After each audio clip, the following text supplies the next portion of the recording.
वसई विरारसह नालासोपारा परिसरात सलग 5व्या दिवशीही पूरस्थिती। लोकांचा रुळावरून चालत प्रवास सुरूच। वीज पुरवठा ठप्प असल्यानं पाणीही मिळत नाहीये। जगणं ठप्प झाल्यानं लोकांचा संताप। वसई विरारमध्ये सध्या पावसाची गंभीर परिस्थिती। 72 तासात 672 मिलीमीटर पावसाची नोंद। मदतीसाठी जिल्हाधिकाऱ्यांना निधी दिला। मुख्यमंत्री फडणवीसांची माहिती। मला बदनाम करा पण महाराष्ट्राला बदनाम करू नका। महाराष्ट्राचा अपमान केल्यास सोडणार नाही।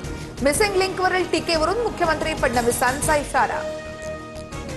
महाराष्ट्रातील पूरस्थितीवर अमित शहांचा मुख्यमंत्री फडणवीसांसोबत संवाद। पूरस्थितीचा गृहमंत्री अमित शहांनी घेतला आढावा। केंद्राकडून सर्वतोपरी मदतीचं आश्वासन। पिंपरी चिंचवडच्या मोशीमध्ये इमारत कोसळली। जवळपास 14 जण इमारतीमध्ये अडकल्याची शक्यता आहे। अग्निशमन दल घटनास्थळी दाखल। बचाव कार्य युद्ध पातळीवर सुरू।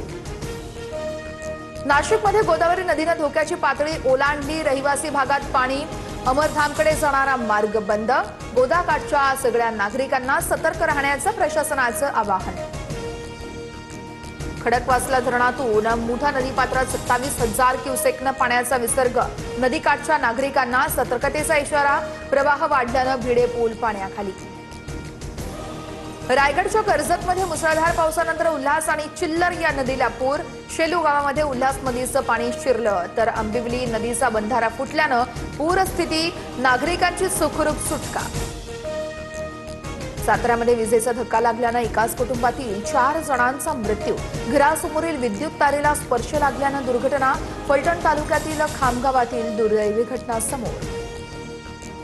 भांडूपच्या कोकण नगरमध्ये बेस्ट बसचा विचित्र अपघात। एका पादचाऱ्यासह अनेक वाहनांना धडक। मुंबईकरांनी मृत्यूच्या दाढेतून एका मुंबईकरालाच वाचवलं।